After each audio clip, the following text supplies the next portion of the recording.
Hello আমার ছোট্ট দাদুরা, কেমন আছো তোমরা সবাই? এই লেকচারে আমরা তোমাদের ফ্রিকোয়েন্টলি আস্কড একটা প্রশ্ন নিয়ে আলোচনা করব। সেটা হচ্ছে, ভাইয়া, নাইট্রোজেনের একাধিক জারণমান থাকলেও যোজনী কেন একটাই?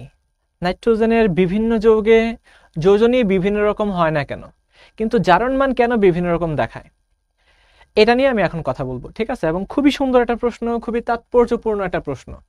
শুরুতেই আমি নাইট্রোজেনের যোজনী নিয়ে কথা বলবো, ঠিক আছে? নাইট্রোজেনের যোজনী যে একটাই সম্ভব, একটার বেশি যোজনী সম্ভব না, সেটা নিয়ে কথা বলবো। তারপরে দেখব যে কিভাবে জারণমান একাধিক সম্ভব, আর জারণমান মানে কি। এর মধ্যেই হয়তোবা ছোট্ট করে আমরা জেনে ফেলবো যোজনী এবং জারণমানের পার্থক্য কি, ঠিক আছে? যারা জানো না তাদের জন্য এটা কাজে দিবে। তাহলে চলো আমরা শুরু করি। প্রথমে আমরা দেখি নাইট্রোজেনের যোজনী কত। নাইট্রোজেনের যোজনী বা যোজ্যতা কত? আমরা জানি যোজনী বা যোজ্যতা বা ভ্যালেন্সি সবগুলো একই, ভ্যালেন্সি। আর ভ্যালেন্সি মানে আমরা জানি বেজোড় ইলেকট্রন সংখ্যা। আমি জাস্ট লিখে দিচ্ছি, ভ্যালেন্সি মানে কোন একটা মৌলের ইলেকট্রন বিন্যাসে যতগুলো বেজোড় ইলেকট্রন থাকে, অড ইলেকট্রন যতগুলো থাকে, বেজোড় ইলেকট্রন সংখ্যা যতগুলো বেজোড় ইলেকট্রন থাকবে সেই সংখ্যাটাকে বলা হয় তার যোজনী। কারণ আমরা জানি বেজোড় ইলেকট্রন মানে এই যে হাত থাকলেই সে হ্যান্ডশেক করতে পারবে, সে বন্ধন তৈরি করতে পারবে, অর্থাৎ যুক্ত হতে পারবে। যোজনী মানেই যুক্ত হতে পারার ক্ষমতা। আচ্ছা, তাহলে আমরা নাইট্রোজেনের ইলেকট্রন বিন্যাস করে দেখি। নাইট্রোজেন আছে 7, 1s2। এই তো 1 নাম্বার কক্ষপথে, অর্থাৎ 1 নাম্বার অরবিটে একটাই উপস্তর থাকে, সেটা হচ্ছে এস উপস্তর। সেই এস উপস্তরের মধ্যে একটাই অরবিটাল থাকে, সেই অরবিটালে দুইটা ইলেকট্রন থাকতে পারে। 1s2।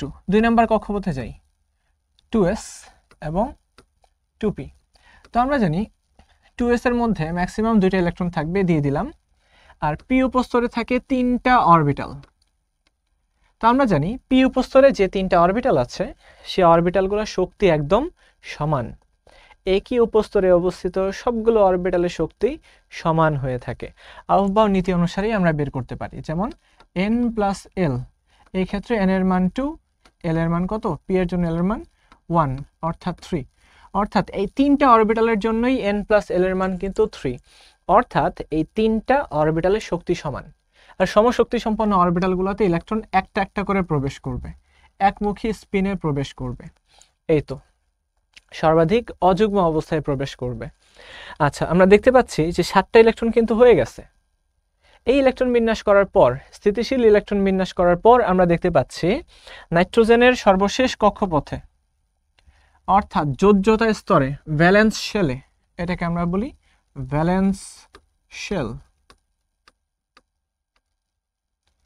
যে স্তর দিয়ে সে আসলে বন্ধন তৈরি করে, ভ্যালেন্সি যে স্তর থেকে সে ব্যবহার করে তাকেই বলা হয় ভ্যালেন্স শেল।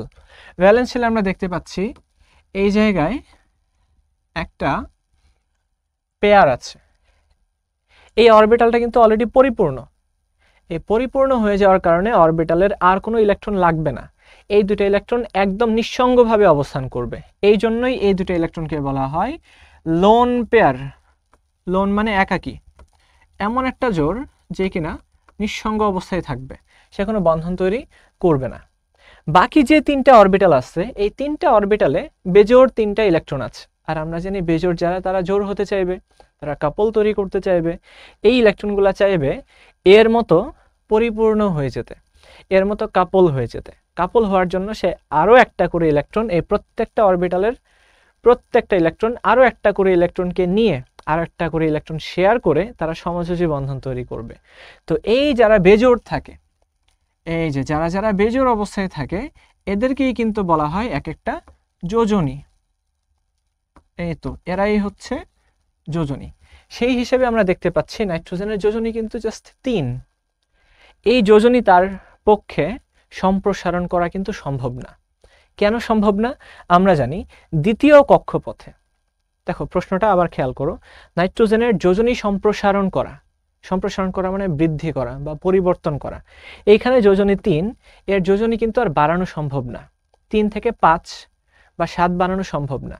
যোজনী কখন বৃদ্ধি করা সম্ভব? যখন এরকম একটা পেয়ার থাকবে, তাই না, এরকম জোর থাকবে এবং এই পেয়ারটা ভাঙার মতো যাতে অপশন থাকে। যেমন এই পেয়ারটাকে আমি যদি তাপ দিয়ে ভেঙে ফেলি তাহলে ইলেকট্রনটাকে তো কোথাও যেতে হবে নাকি। দেখো ইলেকট্রন যাওয়ার মতো কিন্তু কোনো জায়গা নাই, কারণ আমরা জানি 2 নাম্বার শেলে 1 নাম্বার শেলে শুধুমাত্র একটাই উপস্থিত থাকে s, 2 নাম্বার শেলে আমরা জানি দুইটা থাকে 2s এবং 2p, 3 নাম্বার শেলে থাকে তিনটা 3s 3p 3d, এরকমভাবে উপস্তর থাকে। যেহেতু নাইট্রোজেনের এই 2p ছাড়া আর কোনো উপস্তর সম্ভব নয়, আর কোনো অরবিটাল ফাঁকা নাই, তাই এই দুইটা থেকে একটা ইলেকট্রন যাওয়ার মতো আর কোনো জায়গা নাই, তাই নাইট্রোজেন আর কোনো যোজনী প্রদর্শন করতে পারবে না। অর্থাৎ নাইট্রোজেন যত যৌগই গঠন করুক না কেন সেখানে কিন্তু নাইট্রোজেনের যোজনী 3ই থাকবে। বোঝা গেল? 3ই থাকবে। আচ্ছা, যদি আমরা দেখতাম যে ফসফরাস, ওটাও দেখাই দিচ্ছি আপনাদেরকে, খেয়াল করে দেখেন আমার ছোট্ট দাদুরা। ফসফরাস নাইট্রোজেনের নিচে অবস্থান করে। ফসফরাসের আছে 1s2 2s2 2p6 3s2 3p3, এটাকে আমি অরবিটাল দিয়ে দেখাই দিচ্ছি। এই তো যোজ্যতা স্তরে যারা থাকবে তাদেরকে অরবিটাল দিয়ে দেখানো সুবিধাজনক। 3p, এই তো p তে 3টা অরবিটাল আছে, এই 3টা অরবিটালকে দেখাই দিচ্ছি। আর এর মধ্যে কিন্তু d উপস্তরের উপস্থিতি আছে। এই তো এরকম d এর মধ্যে 5টা অরবিটাল থাকে, আমরা সবাই জানি 1 3 5 7 এরকম বেজোড়ভাবে অরবিটাল অবস্থান করে উপস্তরগুলোর মধ্যে। s এর মধ্যে একটা অরবিটাল, p এর মধ্যে 3টা, d এর মধ্যে 5টা, f এর মধ্যে 7টা, এরকম ভাবে অবস্থান করে। আচ্ছা, তাহলে 15টা ইলেকট্রনের মধ্যে দেখো নিম্নতর অরবিটালগুলোতে আমরা 10টা ইলেকট্রনকে দিয়ে দিছি, আর আছে 5টা ইলেকট্রন। তো 3s এর মধ্যে গেলে 2টা, আর 3টাকে দিব p এর মধ্যে। এই তো দিয়ে দিলাম 3s2 3p3। খেয়াল করা যাচ্ছে কি এর যোজনী কিন্তু 3, স্বাভাবিকভাবে ফসফরাসের যোজনী 3 হয়। এর কিন্তু আরেকটা অপশন আছে, খেয়াল করে দেখো এর আরেকটা অপশন আছে। কি অপশন? তার কিন্তু কিছু ফাঁকা ঘর আছে, যেই ফাঁকা ঘরগুলোতে এই ইলেকট্রনগুলো যে বাসা বাঁধতে পারবে। তাহলে ইলেকট্রনের বাসা বাঁধার আগে আমরা দেখে নেই ফসফরাস এই অবস্থায় কি কি যৌগ তৈরি করে। যেমন আমরা খেয়াল করি ফসফরাস ট্রাইক্লোরাইড, এই যৌগটা, এই যৌগের মধ্যে ফসফরাসের যোজনী আমরা দেখতে পাচ্ছি 3, কারণ সে 3টা একযোজী পরমাণু ক্লোরিনের সাথে যুক্ত আছে। এই তো এই বন্ধনটা কিভাবে তৈরি হয়েছে, আমি যদি এই বন্ধনটা নিয়ে একটু কথা বলি, খেয়াল করে দেখো সবাই। ফসফরাসের এই অবস্থায় একটা জোড়বদ্ধ ইলেকট্রন আছে, এই ফসফরাসের একটা জোড়বদ্ধ ইলেকট্রন আছে যাকে আমরা বলতেছি লোন পেয়ার, সে বন্ধন তৈরি করবে না, নিঃসঙ্গ জোড়। আচ্ছা, আর আছে 3টা, এদেরকে আমরা বলি যোজনী। এখন ক্লোরিনের ইলেকট্রন বিন্যাসে আমরা দেখতে পাবো এর মধ্যে একটা বিজোড় ইলেকট্রন আছে, 17 নম্বর ইলেকট্রনটা 15 নম্বর ইলেকট্রনটা হচ্ছে বেজোড় ইলেকট্রন। আচ্ছা, আর বাকি 3টা আছে জোড়বদ্ধ ইলেকট্রন, 3টা আছে জোড়। এই তো ক্লোরিন, আমি জাস্ট তার যোজনীটাই দেখাচ্ছি। ক্লোরিনের ইলেকট্রন বিন্যাস অবশ্যই তোমরা করবা, করে দেখবা যে এরকমই আসে। 3s এর মধ্যে 2টা, 3p এর মধ্যেও এরকম 2টা জোড় আছে। তো খেয়াল করে দেখো এই যে যোজনী তারা এবার শেয়ার করবে, এইভাবে তারা শেয়ার করবে। তাহলে আবারও দেখাচ্ছি, এই যে দেখো তাদের যে হাত আছে, এই যে হাত আছে, যোজনী আছে, যুক্ত হওয়ার ক্ষমতা আছে, সেইভাবে হ্যান্ডশেক করবে। ফসফরাস তার 3টা হাত বাড়ায় দিবে 3টা ক্লোরিনের দিকে। আমার তো 2টা হাত আছে, দেখানো যাচ্ছে না। আচ্ছা, এই যে 2টা হাত দিয়ে 2জনকে ধরা যাবে, মানুষ হচ্ছে দ্বিযোজী। আচ্ছা, তাহলে আমরা দেখি, এই তো একটা হাত তারা শেয়ার করলো, হ্যান্ডশেক করলো, এই তো আরেকটা, আরো 2টা তারা শেয়ার করে ফেললো। ঠিক এইভাবেই ফসফরাস ট্রাইক্লোরাইড তৈরি হয়। এবার আমরা চিন্তা করি এই ফসফরাস ট্রাইক্লোরাইডকে আমরা একটা কাজ করব, আরো ক্লোরিনের সাথে বিক্রিয়া করাবো, অনেক শক্তি দিয়ে আমরা বিক্রিয়া করাবো। তখন দেখা যায় কি এরকম একটা যৌগ তৈরি হয় PCl5। তাহলে ভাইয়ারা ওইরকম যৌগ কেমনে তৈরি হয়? কখনোই আমরা দেখতে পাই না যে নাইট্রোজেন এরকম কোনো কিছু তৈরি করতেছে। যেমন নাইট্রোজেন ট্রাইক্লোরাইড তৈরি হয়, আমি দেখাচ্ছি। নাইট্রোজেন ট্রাইক্লোরাইড ইজিলি তৈরি হয় ঠিক এরকম ভাবেই। নাইট্রোজেনের একটা আছে লোন পেয়ার আর 3টা আছে যোজনী। ঠিক এইভাবে যোজনী শেয়ার করার মাধ্যমে সে সমযোজী বন্ধন তৈরি করে ক্লোরিনের সাথে, এইভাবে। কিন্তু কখনোই NCl3 ক্লোরিনের সাথে যুক্ত হয়ে NCl5 তৈরি করে না, কখনোই করে না। এটা তার একটা এক্সপেরিমেন্টাল প্রুফ যে নাইট্রোজেনের যোজনী 5 হতে পারে না। কিন্তু ফসফরাস কেন পারে এটাই আমরা এখন দেখব। খেয়াল করে দেখো, ফসফরাস পারে এই কারণেই, যখন ফসফরাসকে শক্তি দেওয়া হয় তখন ফসফরাস যেটা করে, আমরা এই 10টাকে নিয়ন হিসেবে দেখাই দিচ্ছি, এটাকে এক্সট্রা করে লেখা লাগবে না। এই তো 3s এর যে দুটা জোড়বদ্ধ ইলেকট্রন আছে, আমরা জানি এটা পেয়ারকে ইজিলি ভেঙে ফেলা যায় তাপ দিয়ে, যদি এই পেয়ার থেকে ইলেকট্রনকে সরানোর জায়গা থাকে। তো এখানে যেহেতু জায়গা আছে, তো 3s থেকে তারই সমকক্ষপথে অর্থাৎ 3 নম্বর কক্ষপথে আর অরবিটাল ফাঁকা আছে, তো সেইখানে ইলেকট্রন যাওয়ার মতো ক্যাপাসিটি তার থাকবে। শক্তি দেওয়াতে যেটা হবে, 3s থেকে একটা ইলেকট্রন জাম্প করবে। 3s থেকে একটা ইলেকট্রন কোথায় জাম্প করবে? পিতে তো অলরেডি ইলেকট্রন আছেই, পিতে জাম্প করবে না, যেখানে খালি আছে সেইখানে জাম্প করবে। 1 2 3 4, এই তো এইখান থেকে একটা জাম্প করলো এইখানে, আর পিতে যে 3টা ইলেকট্রন ছিল তাদেরকে আমরা দেখায় দিচ্ছি। এই হচ্ছে কি অবস্থা। এবার দেখা যাচ্ছে তার 5টা বিজোড় ইলেকট্রন হয়ে গেছে। এই 5টা বিজোড় ইলেকট্রন দিয়েই PCl5 তৈরি হয়, ফসফরাস পেন্টাক্লোরাইড তৈরি হয়। এবং ছোট্ট করে আমি দেখায় দিচ্ছি, এই তো ঠিক এইভাবে 5টা ক্লোরিন যুক্ত থাকে, এইভাবে 5টা ক্লোরিন যুক্ত হয়ে PCl5 তৈরি করে। বোঝা গেল? অর্থাৎ পরিবর্তনশীল যোজ্যতা প্রদর্শন করার জন্য পেয়ার থাকতে হবে প্লাস ফাঁকা জায়গা থাকতে হবে। তো ফাঁকা জায়গা যদি না থাকে, যেমন নাইট্রোজেনের ক্ষেত্রে কোনো ফাঁকা জায়গা নাই, 2D বলতে কোনো কিছু নাই, এই তো 2D বলতে কোনো কিছু নাই, জায়গাই নেই। তো 2D বলতে যেহেতু কোনো কিছু নাই, তাই নাইট্রোজেন পরিবর্তনশীল যোজ্যতার প্রদর্শন করতে পারবে না। বোঝা গেল কি? আচ্ছা, নাইট্রোজেনের যোজনী সব যৌগে 3ই হবে, কিন্তু এতগুলা যৌগ নাইট্রোজেন তৈরি করে যে যৌগগুলা দেখে আমরা খুব কনফিউজড হয়ে যাই। যেমন আমরা নাইট্রোজেনের বিভিন্ন অক্সাইড দেখি, নাইট্রোজেনের বিভিন্ন অক্সাইড যৌগ তৈরি করে নাইট্রোজেন। এই অক্সাইডগুলো যদি আমরা বেশ ভালো করে বুঝতে পারি, তাইলেই বুঝতে পারবো যে নাইট্রোজেন কিভাবে নানান ধরনের জারণ মান দেখায়। খেয়াল করে দেখো, শুরুতে আমরা দেখি N2O, এটার নাম হচ্ছে গিয়ে নাইট্রাস অক্সাইড।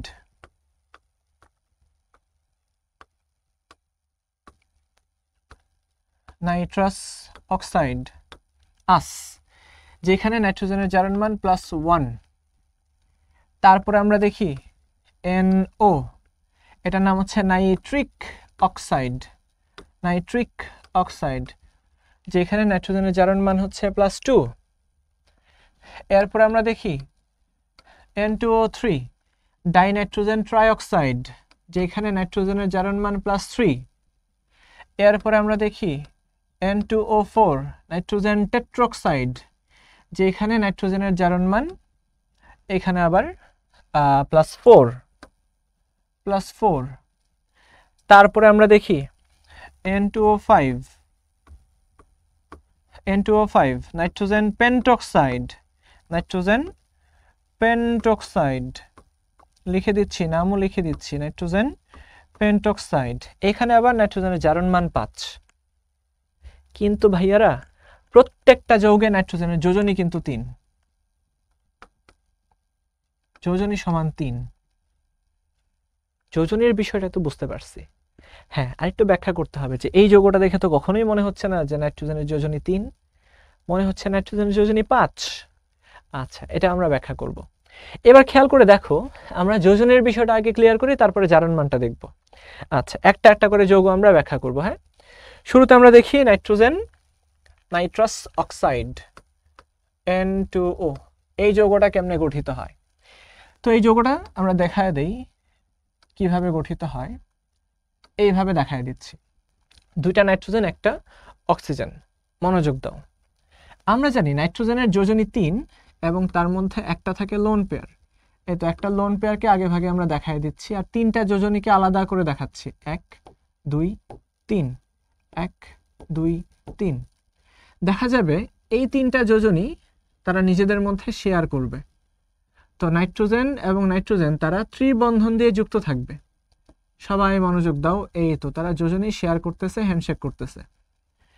এখন অক্সিজেনের যে বিষয়টা, অক্সিজেন সে 2 ধরনের বন্ধন তৈরি করতে পারে। 2 ধরনের না, তিন ধরনের বন্ধন তৈরি করতে পারে, চার ধরনের বন্ধন তৈরি করতে পারে। একটা হচ্ছে সমযোজী বন্ধন, আয়নিক বন্ধন, হাইড্রোজেন বন্ধন, আর একটা বিখ্যাত বন্ধন আছে সন্নিবেশ বন্ধন। খেয়াল করি, এইখানে আমরা অক্সিজেনের দুইটা বন্ধন নিয়ে কথা বলবো, একটা হচ্ছে সমযোজী আর একটা হচ্ছে সন্নিবেশ। তো শুরুতে আমরা দেখি যে অক্সিজেন কিভাবে সমযোজী বন্ধন গঠন করে। যেমন এই তো O2, এটা অক্সিজেনের ইলেকট্রন বিন্যাস করলে দেখা যাবে এর মধ্যে 8টা ইলেকট্রন আছে, 1s2, 2s2, তারপরে 2p। আচ্ছা, যেহেতু যোজ্যত স্তর আমরা এইভাবে দেখায় দিই, যোজ্যত স্তরে বাক্স দিয়ে দেখাবো। হ্যাঁ, এই তো 2p, 8টা ইলেকট্রন। খেয়াল করি 2 2 4 5 6 7 8। তো যোজ্যত স্তরে দেখা যাচ্ছে কি অক্সিজেনের দুইটা লোন পেয়ার আছে, অর্থাৎ অলরেডি এই দুইটা ইলেকট্রন দ্বারা অরবিটাল পূর্ণ হয়ে আছে। এই তো এটা দ্বারা অরবিটাল পূর্ণ, এই অরবিটালটাও পরিপূর্ণ, অর্থাৎ এইখানে আর কোনো বন্ধন তৈরি হবে না। তো যেখানে ফাঁকা আছে, যেখানে আনকাপলড আছে, যেখানে বেজোর আছে, সেইখানেই ইলেকট্রন আসবে। তো এইখানে একটা বেজোর ইলেকট্রন, এইখানে একটা বেজোর ইলেকট্রন। আবার আরেকটা অক্সিজেনের ক্ষেত্রে কিন্তু সেম কথা। এই তো এইখানে লোন পেয়ার, এই তো এখানে লোন পেয়ার, আর এই জায়গাতে হচ্ছে বেজোর ইলেকট্রন। তো বেজোর ইলেকট্রন দিয়ে কি করবে, তারা নিজেরা এইভাবে শেয়ার করে ফেলবে। যখনই শেয়ার করবে অন্য আরেকটা অক্সিজেন থেকে যখন তারা পাবে, ইলেকট্রন পাবে, তখন দেখা যাবে এরকমভাবে তারা জোড়বদ্ধ হয়ে যাবে। বোঝা গেল? এরকমভাবে কি হয়ে যাবে, জোড়বদ্ধ হয়ে যাবে। চাইলে আমরা এটাকে এইভাবেও দেখাতে পারি। এই তো এই হচ্ছে অক্সিজেন, এই যে দুইটা লোন পেয়ার, আর এইখানে একটা যোজনী, এখানে একটা যোজনী। এই তো সে কি করলো, বন্ধন তৈরি করলো। আচ্ছা, তো এইভাবে অক্সিজেন তার দুইটা যোজনী প্রদর্শন করে। আচ্ছা, আরেকটা ঘটনা ঘটতে পারে, সেটা কি ঘটনা এখনই আমরা দেখাচ্ছি। আরেকটা হচ্ছে কি এরকম ঘটনা, অক্সিজেন কখনো কখনো যদি কারো কাছ থেকে দুইটা যোজনী না পায়, যদি অক্সিজেন কখনো দুইটা বেজোর ইলেকট্রন না পায়, তখন অক্সিজেন একটা কাজ করতে পারে। কি কাজ জানো? অক্সিজেন এই দুইটা ইলেকট্রনকে একটা জায়গাতে নিয়ে আসতে পারে। এই তো যে দুইটা ইলেকট্রন এখানে ছিল, এই দুইটা ইলেকট্রনকে সে এক জায়গাতে নিয়ে আসতে পারে। এক জায়গাতে এনে পুরো একটা অরবিটালকে সে ফাঁকা বানায় দিতে পারে, পুরো অরবিটালটাকে সে ফাঁকা বানায় দিতে পারে। প্রশ্ন হচ্ছে ভাইয়া কেন পারে, কখন পারে, কিভাবে পারে? এইভাবে পারে। দেখো, এই যে অবস্থাটা তৈরি হয়েছে নাইট্রোজেন, এই দুইজনের কিন্তু একটা করে লোন পেয়ার আছে। এই তো নাইট্রোজেনের যে পেয়ারটা, এই তো এই পেয়ারটা লোন পেয়ার, সে চাইলে এই পেয়ারটাকে আর ভাঙতে পারবে না। তো নাইট্রোজেনের যেহেতু লোন পেয়ার আছে, সে কি করবে? এই মনোযোগ দাও, নাইট্রোজেনের যেহেতু লোন পেয়ার আছে, সে কি করবে?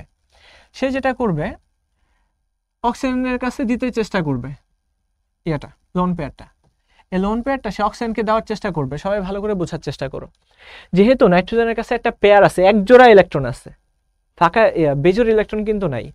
আর অক্সিজেন বলতেছে ভাই আমার তো এক জোড়া ইলেকট্রন না, আমার কাছে একটা ইলেকট্রন লাগবে, আমার একটা ইলেকট্রন লাগবে। কিন্তু নাইট্রোজেন বলতেছে ভাই দেখ, আমার কিন্তু একটা বেজোর ইলেকট্রন নাই, আমার কিন্তু এক জোড়া ইলেকট্রন আছে, অর্থাৎ পেয়ার অলরেডি পেয়ার বানানো আছে, এরকম ইলেকট্রন আছে। তখন অক্সিজেন বলবে আচ্ছা দাঁড়াও ভাই, একটা কাজ করা যায়। কি কাজ?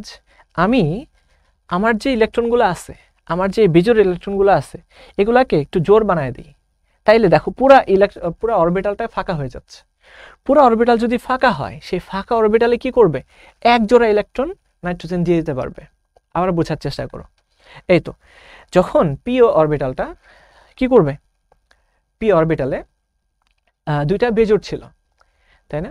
এই দুইটা বেজোর ইলেকট্রন কি হবে জানো, নাইট্রোজেনের ইলেকট্রনের প্রভাবে, নাইট্রোজেনের এক জোড়া ইলেকট্রনের প্রভাবে এই অক্সিজেনের এই দুটা ইলেকট্রন, এই তো যারা এইভাবে ছিল 1 2 3 4, যারা এইভাবে ছিল, তারা যেটা করবে, নাইট্রোজেনের এক জোড়া ইলেকট্রনের প্রভাবে বা বিকর্ষণে এই দুটো ইলেকট্রন একসাথে জোড়বদ্ধ হয়ে যাবে। এটা এখানে এসে এই তো জোড়বদ্ধ হয়ে গেছে। তখন কিন্তু এই অরবিটালটা পুরোটা ফাঁকা হয়ে যাচ্ছে। পুরোটাই ফাঁকা হয়ে যাচ্ছে।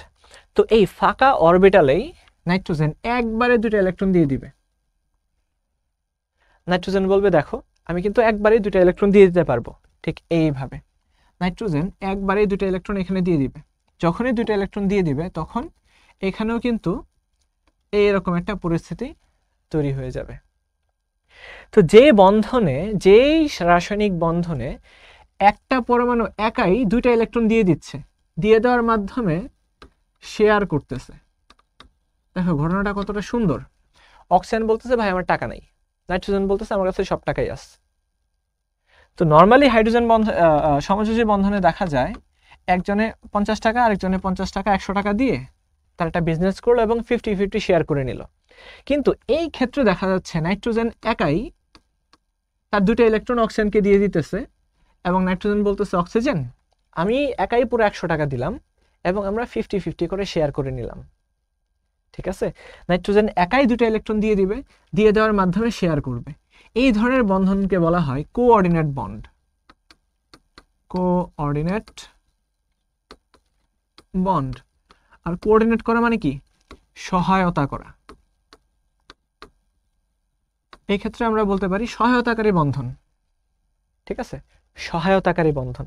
এই নাইট্রোজেন অক্সিজেনকে সহায়তা করতেছে, সে একবারেই দুটো ইলেকট্রন দিয়ে তাকে হেল্প করতেছে। এটাকে আমরা বাংলায় বলি সন্নিবেশ বন্ধন। সন্নিবেশ বন্ধন অর্থাৎ যে বন্ধনে কোন একটা মৌল একাই দুটা ইলেকট্রন দিয়ে দিবে অন্য একটা মৌলকে এবং দুইজনে মিলে দুটো ইলেকট্রনকে শেয়ার করবে, তাদেরকে বলা হয় সন্নিবেশ বন্ধন। তো দেখা যায় নাইট্রাস অক্সাইডে এরকম ভাবেই সন্নিবেশ বন্ধন তৈরি হয়। দুইটা নাইট্রোজেন তিনটা সমযোজী বন্ধনের মাধ্যমে যুক্ত থাকে আর একটা নাইট্রোজেনের সাথে অক্সিজেন সন্নিবেশ সমযোজী বন্ধনের মাধ্যমে যুক্ত থাকে।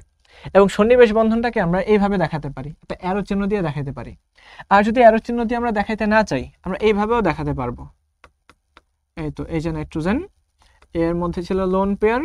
এখন এই নাইট্রোজেনটা একাই যেহেতু অক্সিজেনকে দুটো ইলেকট্রন দিয়ে দিল, ঠিক আছে, দিয়েই তো দিল, তো এই জন্য আমরা এই নাইট্রোজেনটাকে বলবো পজিটিভ। ভাই তুমি যেহেতু একাই দুটো ইলেকট্রন দিছো, দিয়ে শেয়ার করতেছো, তাই না? শেয়ার করা মানে কি? একটা একটা করে পাওয়া। সে দুইটা দিছে, পাইছে একটা, তার মানে তার মধ্যে একটা ঘাটতি হয়ে গেছে। আর অক্সিজেন দুইটা নিছে কিন্তু দিছে একটা, তিন দিছে একটা বেশি। এই জন্য এরকম প্লাস মাইনাস দেখানো যায়, সন্নিবেশ বন্ধনে এরকম প্লাস মাইনাস দেখানো যায়। আচ্ছা, নাইট্রাস অক্সাইড হয়ে গেল। তারপরে আমরা যাব নাইট্রিক অক্সাইডের কাছে। তারপরে আমরা যাই নাইট্রিক অক্সাইডের কাছে, NO এর কাছে। NO কিভাবে তৈরি হয়? তো NOটা বোঝার জন্য আমরা দেখি আবারও আমাদের যোজনী শেয়ার। এই তো যোজনী, নাইট্রোজেনের যোজনী খেয়াল করলাম, এই যে এখানে নাইট্রোজেনের যোজনী 3। এই তো 1 2 3। আর অক্সিজেনের যোজনী আমরা জানি, এই তো অক্সিজেনের যোজনী আমরা জানি 2 1 2। আর বাকি 4টা এইভাবে থাকে, লোন পেয়ার অবস্থায় থাকে। এবার আমরা খেয়াল করি তাদের মধ্যে হবে শেয়ার। এই তো শেয়ার, এই যে একটা শেয়ার করলো, নাকি শেয়ার করার জন্য একটু অন্য একটা ইয়ে দেখাই। হ্যাঁ, আমাদের মধ্যে এবার কি হচ্ছে? শেয়ারিং কেয়ারিং হচ্ছে। এই যে শেয়ার করলো, এই যে শেয়ার করলো, বুঝা গেল? অক্সিজেনের যেহেতু দুইটা হাত আছে, সে দুইটা হাত বাড়াই দিস। নাইট্রোজেনের 3টা হাত ছিল, তো এই জায়গায় দুইটাই বন্ধন তৈরি হবে সমযোজী। আর এই যে একটা বেজোড়, নাইট্রোজেনের একটা বেজোড় বসে থাকবে ঠিক এইভাবে, দুইটা সমযোজী বন্ধন থাকবে আর একটা বেজোড় ইলেকট্রন নাইট্রোজেনের উপর আলাদাভাবে বসে থাকবে।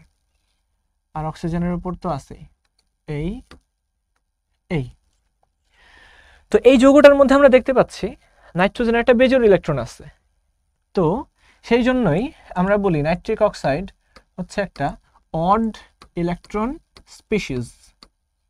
অর্থাৎ যেই সমস্ত যৌগের মধ্যে বেজোড় ইলেকট্রন থাকে সেই সমস্ত যৌগকে আমরা বলি odd electron species. Odd electron স্পিসিসগুলো মেইনলি সাধারণত চৌম্বক ধর্ম বিশিষ্ট হয়।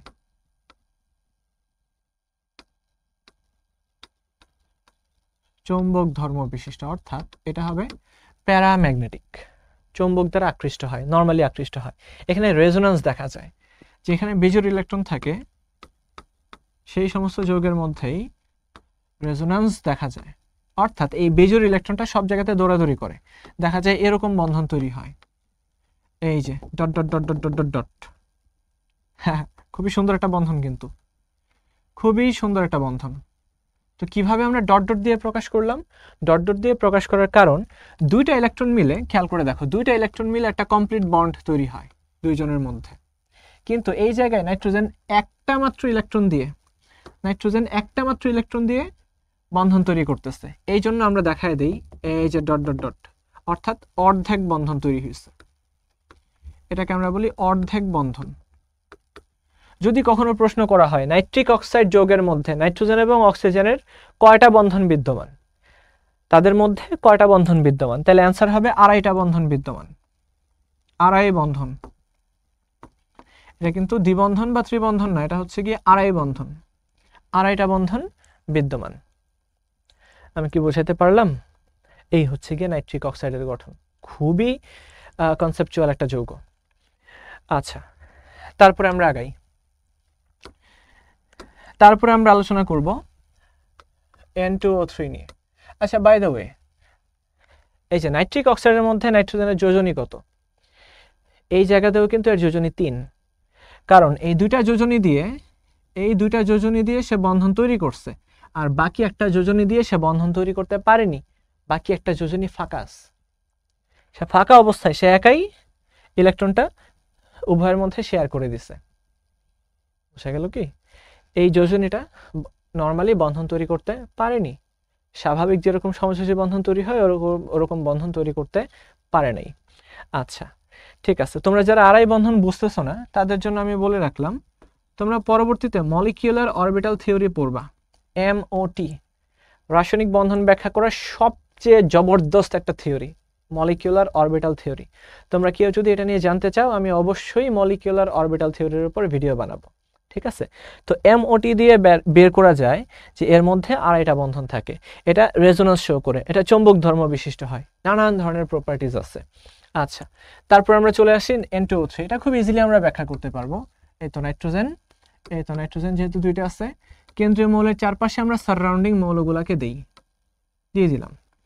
এবার খেয়াল করি, এবার নাইট্রোজেনের যোজনী আছে 3, তো এখানে যেহেতু অক্সিজেন, অবশ্যই তার জন্য দুইটা হাত লাগবে, দিয়ে দিল তার দুইটা হাত, একটা অক্সিজেনকে দিয়ে দিল, তার আরেকটা হাত বাকি আছে যেটা এই অক্সিজেনকে দিবে।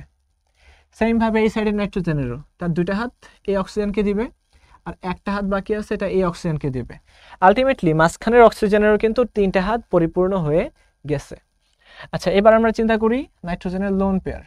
এই তো নাইট্রোজেনের একটা করে লোন পেয়ার থাকে, এই তো, আর অক্সিজেনের থাকে দুইটা করে লোন পেয়ার।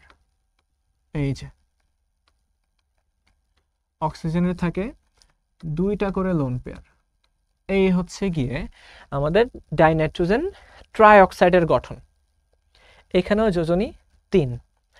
আচ্ছা, এবার আমরা চলে যাব N2O4 এর কাছে। মাঝখানে তো আরেকটা যৌগ বলা দরকার, NO2, এটা মনে হয় বলি নাই, তাই না? N2O4, এটার মধ্যে নাইট্রোজেনের যোজনী 2 আছে, বাট এই যৌগটা দেখো NO2, এইখানে নাইট্রোজেনের যোজনী কিন্তু 4। ঠিক আছে, এটাকে আমি লিখছি, এখানে কিন্তু লিখে নাই নাইট্রোজেন ডাইঅক্সাইড, এইখানেই নাইট্রোজেনের যোজনী 4।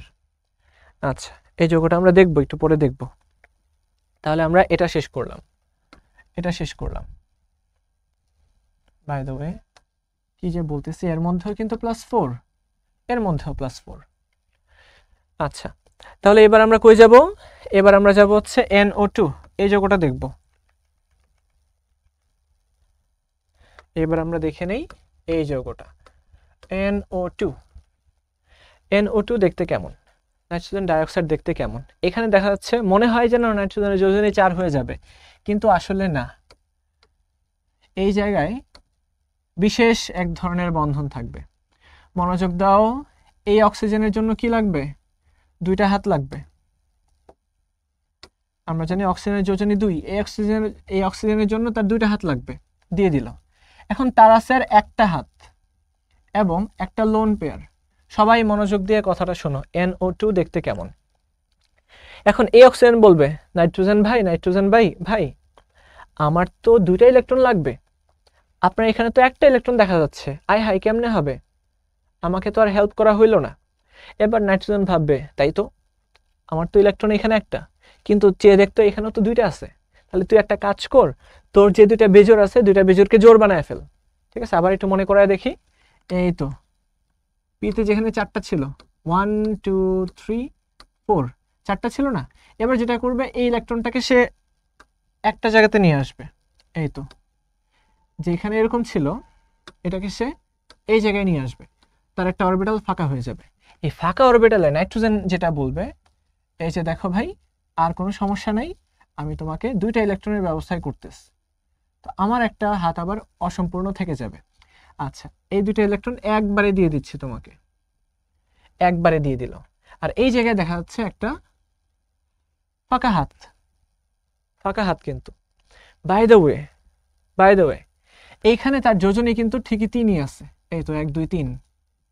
আর যেটা সন্নিবেশ বন্ধন তৈরি করছে, সন্নিবেশ বন্ধন কিন্তু যোজনীর সাথে সম্পর্কযুক্ত না, এটা মাথায় রাখবা। সন্নিবেশ বন্ধন কখনোই যোজনীর সাথে সম্পর্কযুক্ত না। এখানে সে দুইটা ইলেকট্রন একবারে দিয়ে দিছে, তাই বলে যোজনী কিন্তু বাড়ে নাই, বোঝা গেল, বেজোর ইলেকট্রন বাড়ে নাই, সে একবারেই দুইটা ইলেকট্রন দিয়ে দিছে। আচ্ছা, এই যৌগেও কিন্তু তার যোজনী 3ই আছে, সেই 3 যোজনী কোথায়, এই একটা, এই দুইটা, আর এই হচ্ছে গিয়ে 3টা।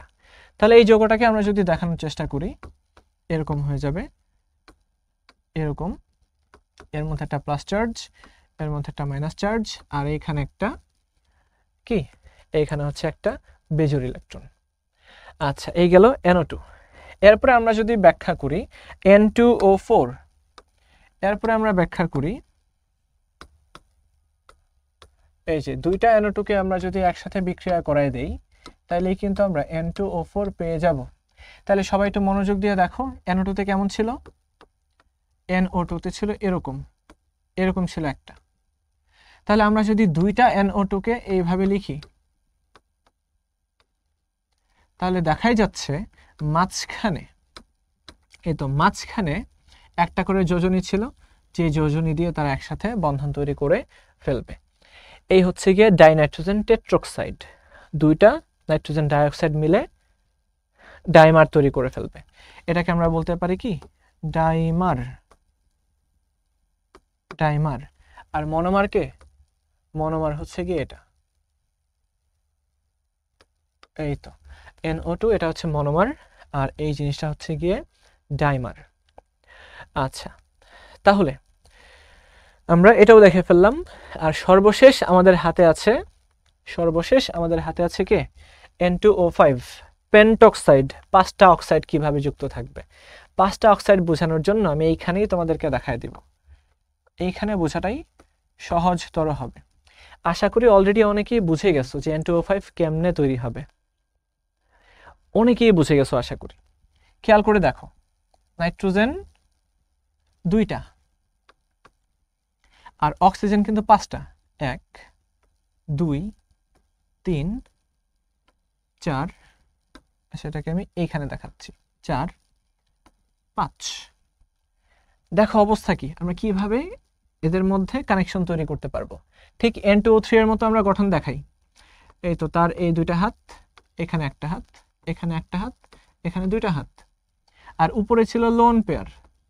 আশা করি এবার আর কারোরই বুঝতে সমস্যা নাই যে কিভাবে বন্ধনটা তৈরি হবে। এবার এই যে দুইটা নাইট্রোজেন আর অক্সিজেন আসলো, তারা আবার নাইট্রোজেনকে জিজ্ঞেস করা শুরু করলো যে নাইট্রোজেন ভাই, নাইট্রোজেন ভাই আমাদের তো দুইটা ইলেকট্রন লাগবে। তো নাইট্রোজেন বলল যে অক্সিজেন ভাই দেখ আমার কাছে ইলেকট্রন আছে, তোদের যে দুইটা বেজোর ইলেকট্রন আছে দুইটাকে জোর বানায় ফেল।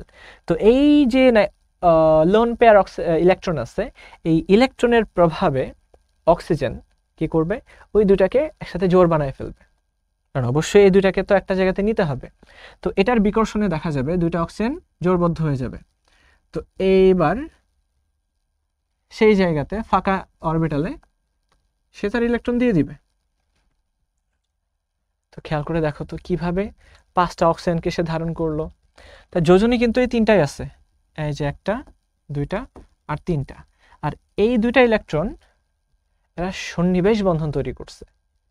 যোজনী, আবার বলি, যোজনী সমযোজী বন্ধনের সাথে সম্পর্কযুক্ত। যেমন এইখানে দুইজনে যোজনী শেয়ার করলো, এটাকে আমরা বলি সমযোজী। বাট ওইখানে কিন্তু সমানভাবে যোজনী শেয়ার করে নাই, ওইখানে যোজনীরই শেয়ার হয় নাই, ওইখানে জাস্ট এক জোড়া ইলেকট্রনের শেয়ার হয়েছে। নাইট্রোজেন তাকে হেল্প করছে, সহায়তা করছে, কোঅর্ডিনেট করছে। এই জন্যই বলা হয় ডেটিভ বন্ড বা কোঅর্ডিনেট বন্ড বা সহায়তাকারী বন্ধন বা সন্নিবেশ বন্ধন। বুঝা গেল কি? এইভাবে নাইট্রোজেন তার 5টা যৌগ তৈরি করে। এখন প্রশ্ন হচ্ছে জারণ মান কত? জারণ মান আমরা কিভাবে বের করি? জারণ মান বের করাটা ভাই খুবই সহজ, কারণ জারণ মান হচ্ছে জাস্ট যখন বন্ধন তৈরি করে যে বেশি ইলেকট্রন টানে। খেয়াল করে দেখো, জারণ মানের বিষয়টা আমি ক্লিয়ার করি। এইখানে যাদের আগ্রহ আছে এখন পর্যন্ত তাদের জন্য আমি এটা বলতেছি। জারণ মান যৌগ গঠনকালে মৌলসমূহ যখন ইলেকট্রন গ্রহণ বা বর্জন করে, চিহ্নযুক্ত সেই সংখ্যাটাকে জারণ মান বলে। ঠিক আছে? যেমন সোডিয়াম ক্লোরাইড যখন তৈরি হয়, সোডিয়াম ক্লোরাইড যখন তৈরি হয় তখন সোডিয়াম দেখা যায় একবারেই ইলেকট্রন দিয়ে দেয় ক্লোরিনকে। ঠিক আছে? তো এই জায়গায় সোডিয়ামের জারণ মান +1, ক্লোরিনের জারণ মান -1। যে দান করবে সে পজিটিভ, সে বড় লোক, যে গ্রহণ করবে সে গরিব, সে নেগেটিভ। আচ্ছা, তো এই জায়গায় দেখা যাচ্ছে কমপ্লিটলি নাইট্রোজেন তার ইলেকট্রনটা, সোডিয়াম তার ইলেকট্রনটা ক্লোরিনকে দিয়ে দিচ্ছে। কিন্তু যেই সমস্ত কেসে কমপ্লিটলি দেওয়ার সুযোগ থাকে না, যেমন এটা, এই জায়গায় হাইড্রোজেনেরও ইলেকট্রন টানার মতো বেশ ভালো ক্যাপাসিটি আছে, সে অনেক বড় লোক, মোটামুটি বড় লোক। কিন্তু ফ্লোরিন অনেক বেশি ইলেকট্রন টানে। দেখা যাবে কি যে ফ্লোরিন ইলেকট্রন টেনে পার্শিয়ালি নেগেটিভ হয়ে যাবে, আর হাইড্রোজেন তখন পার্শিয়ালি পজিটিভ হয়ে যাবে। সমযোজী বন্ধনে কিন্তু সে কমপ্লিটলি ইলেকট্রন টেনে নিয়ে যেতে পারে না, কিছুটা টানে। কিছুটা যেহেতু টানে, অর্থাৎ ইলেকট্রন যেহেতু ফ্লোরিনের দিকে ধাবিত হয়, তাই ফ্লোরিনটা হয়ে যাবে নেগেটিভ আর হাইড্রোজেন পজিটিভ। আচ্ছা, এবার খেয়াল করে দেখো, এবারও দেখা যাচ্ছে একটা ইলেকট্রনকে তো ফ্লোরিন টানে নাকি, হাইড্রোজেনের তো ছিল একটাই। তো এই জন্য আমরা ডিরেক্ট বলে ফেলবো হাইড্রোজেনের জারণ মান +1, যদিও সে কমপ্লিটলি প্লাস হয় নাই, কমপ্লিটলি প্লাস হয় নাই, কিন্তু যদি নিত, যদি হইতো, তাহলে সে +1ই হইতো। ফ্লোরিন কমপ্লিটলি ইলেকট্রন নেয় নাই, কিন্তু যদি সে নিতে পারত তাইলে সে -1ই হইতো। তো সমযোজী বা পোলার সমযোজী বন্ধনের ক্ষেত্রে আমরা এটাকেই ধরে নেই, যদি সে নিত তাইলে কত হইতো, ওই সংখ্যাটাকে আমরা বলবো ওই সমযোজী বন্ধনের ক্ষেত্রে মৌলের জারণ মান। খেয়াল করে দেখো, একটা মুক্ত অণু ধরো, একটা পিওর সমযোজী অণু, হাইড্রোজেন হাইড্রোজেন, তারা তো সমানভাবে টানাটানি করতেছে। এই ক্ষেত্রে কিন্তু তার আর নেওয়ার কোনো পসিবিলিটিই নাই, সে নিতেই পারবে না। এই জন্য তার জারণ মান 0, তার জারণ মানও 0। বুঝা গেল? আশা করি বুঝা গেল। এবার খেয়াল করে দেখো, জারণ মান বের করার যে সহজতম পদ্ধতি, এইখানে মনোযোগ দাও। এই যে এখানে, এই জায়গায় আমরা দেখতে পাচ্ছি যে দুইটা নাইট্রোজেন তার কাছ থেকে ইলেকট্রন টেনে নিয়ে যাচ্ছে অক্সিজেন, কারণ অক্সিজেনের তড়িৎ ঋণাত্মকতা বেশি। যে যার তড়িৎ ঋণাত্মকতা বেশি, ঠিক আছে, অর্থাৎ যার নিউক্লিয়াসের পাওয়ার বেশি, পজিটিভ চার্জ বেশি, যে অনেক কাছাকাছি অবস্থান করে ইলেকট্রন থেকে, সেই কিন্তু অনেক বেশি পরিমাণে টানতে পারে ইলেকট্রনকে। তো অক্সিজেন যেহেতু বেশি বেশি ইলেকট্রনকে টানে, তাই অক্সিজেনটা নেগেটিভ, নাইট্রোজেন পজিটিভ। খেয়াল করে দেখো, অক্সিজেন একা কিন্তু দুইটা ইলেকট্রনকে টানে, অক্সিজেন একা দুইটা ইলেকট্রনকে টানে। তাহলে আমি আলাদা একটা পেজে দেখাই দিচ্ছি তোমাদের জন্য। খেয়াল করো, N2O, একটা অক্সিজেনের দুইটা ইলেকট্রন লাগে, তো এখানে নাইট্রোজেন আছে দুইটা, তো দুইজনে +1 যদি হয়, খেয়াল করো 2 × +1, এটা সমান, এই তো এই দুইটা মিলেই কিন্তু অক্সিজেনের দুইটা ইলেকট্রন সাপ্লাই দিবে, আলটিমেটলি 0 হবে। তো এটা বের করার জন্য আমরা যার জারণ মান বের করব, খেয়াল করে দেখো, আমরা যার জারণ মান বের করব তার জন্য x ধরে নিব, x ধরে নিব। তো নাইট্রোজেন আছে দুইটা, তার জন্য 2x, আর অক্সিজেনের একারে হচ্ছে -2 সমান 0। তো এখান থেকে আমরা বের করতে পারবো 2x সমান 2 আর x সমান হচ্ছে +1। সেম ভাবে আমি যদি NO এর কথা চিন্তা করি, অক্সিজেন একাই দুইটা ইলেকট্রন টেনে নিয়ে যাচ্ছে, তাহলে নাইট্রোজেনের আর কত হবে, নাইট্রোজেন বাধ্য হয়ে দুইটা ইলেকট্রন দিবে। ঠিক আছে, আমরা চাইলে এইভাবে বের করতে পারি, x - 2 সমান 0। এখন প্রশ্ন হচ্ছে, ভাই আপনি 0 কেন লিখতেছেন? 0 লেখার কারণ হচ্ছে এটা। খেয়াল করে দেখো, যখন কমপ্লিটলি যৌগটা তৈরি হইলো, এর উপরে কিন্তু কোনো চার্জ নাই, অর্থাৎ একজন যা দিল আরেকজন তা নিল। নিয়ে একদম কমপ্লিটলি নিউট্রাল হয়ে গেল। এই জন্যই আমরা এখানে 0 লিখতেছি, অর্থাৎ দেওয়া নেওয়ার পর্ব শেষে সবাই হবে নিউট্রাল, যা দিবে তা নিয়ে যাবে, একদম কমপ্লিট হয়ে যাবে।